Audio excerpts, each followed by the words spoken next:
AITA for causing the miscarriage of my husband's affair partner? TW abuse. Throw away for obvious reasons. I don't know where to begin or where to end this story. I can't discuss this with anyone I know because I feel like an a-hole while also feeling justified at the same time. This story will also sound made up, but it's really not, and I'm just hurting and want some place to type it all out too. I, F36, have been with my husband, M39, for over a decade.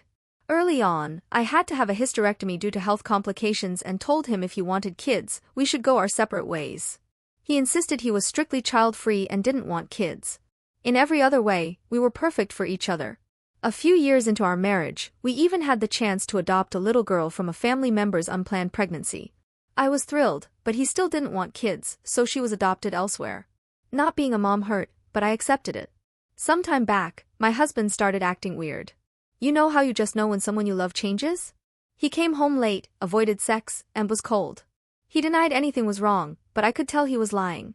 Whenever I tried to talk to him about it, he'd tell me I'm being psycho and controlling. So, I snooped through his phone and found evidence of a very long affair. I'm not proud of it, but I did it. I needed that peace of mind. His mistress, F26 or 27, whom he'd introduced to me as his cousin, was around less than 2 months pregnant. They were discussing marriage after he divorced me. He admitted he didn't want to divorce me yet because he would lose our house, which I funded entirely. He'd also been using our joint account, which I contribute significantly more to, I earn considerably more than him, to pay for her rent and hospital expenses. When I confronted him, he admitted to the affair and her pregnancy. She came over, and things got heated. I tried to blame him, not her, but after a lot of tears and fighting, I lost control and told them that I hoped they lost the child.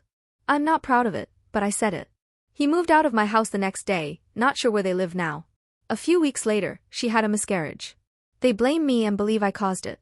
She came to our house, slapped me, banged my head against the wall, and kicked me. I was not significantly injured. He didn't hurt me physically, but he didn't stop her either. Yes, I was foolish to let them in, but I am in a weird mental state too and didn't expect her to hit me. Maybe I deserved it. I may have felt the same if someone said something like that about my unborn child and lost it. I won't file charges because it's not an option in my country, and maybe I deserved the beating for what I said. I just want to know if I'm the a-hole, and if yes, how big of an a-hole I am. Thanks. Edit. What I said was so unforgivable in my religion. Wishing something bad on an unborn baby is like unforgivable. It's not some small thing, that's why I feel like an a-hole. A child is considered God's blessing. I said all that and cursed them, and maybe my anger and envy created Nazar. That's why I think him the a-hole.